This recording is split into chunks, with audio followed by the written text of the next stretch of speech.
I recommend if you read Proverbs, you could read a chapter of Proverbs every single day, and you read that for a month or 2 months straight, you will already grow in your capacity to understand what wisdom is, because it's so insightful and so many like specific and even realistic ways to the way we live our life now. Yeah, for sure. How you communicate to people, how to give a soft answer instead, all these different ways, and I love it. But in Proverbs 9:10 it says this: the fear of the Lord is the beginning of wisdom, and the knowledge of the Holy One is understanding.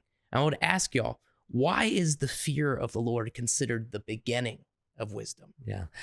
Preston, I would say, just the thing is where, like you asked made that statement, where does wisdom come from? And the fear of the Lord is just being in awe of him.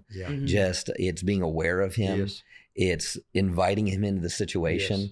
It's showing your totally dependence upon God, and because so often we want to do things our own way. We want to do things based in our own knowledge, in our own understanding. But Proverbs says we don't lean on our own understanding, but in all our ways acknowledge him. So the fear of the Lord is saying, God, I'm giving you position in my life to direct my life. Wow. Well, it's funny because I think, you think about Solomon.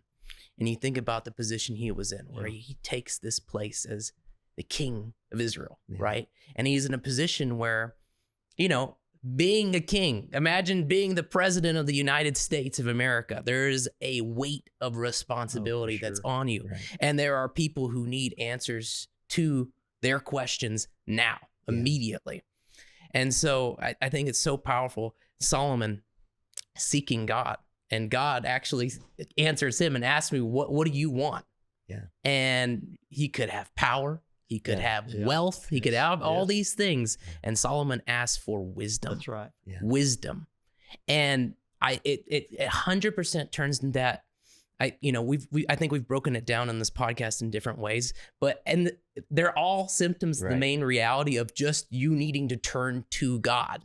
Whether we're talking about, faith to believe something, or wisdom for the correct decision to make, or utterance, like all of these things just turn back to the main reality is that you need God.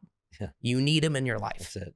And that's why it's so funny, because, you can, and don't misunderstand me, I love courses and training and all these classes that people can go to, but the ultimate teacher, the ultimate guide is God.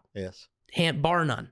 So you turning to him, that's your first step. That's it. Turning to God, and he will give you the wisdom. And that's the fear it's talking about. It's not talking about terror. It's not talking about I think that's important to break that down too. That fear, that word is. It's talking about the reverence. It's talking about trust, having faith. And once you have those in God, that is the beginning of wisdom, because how can you have wisdom from somebody if they speak something to you and you don't trust them? Or you don't have faith in them, or you don't reverence them. You don't respect them. You don't respect it. And so that's the term of fear, not really terror or something that we, I've seen people that fear would just cause them to get sick. It's not talking about any kind of fear like that.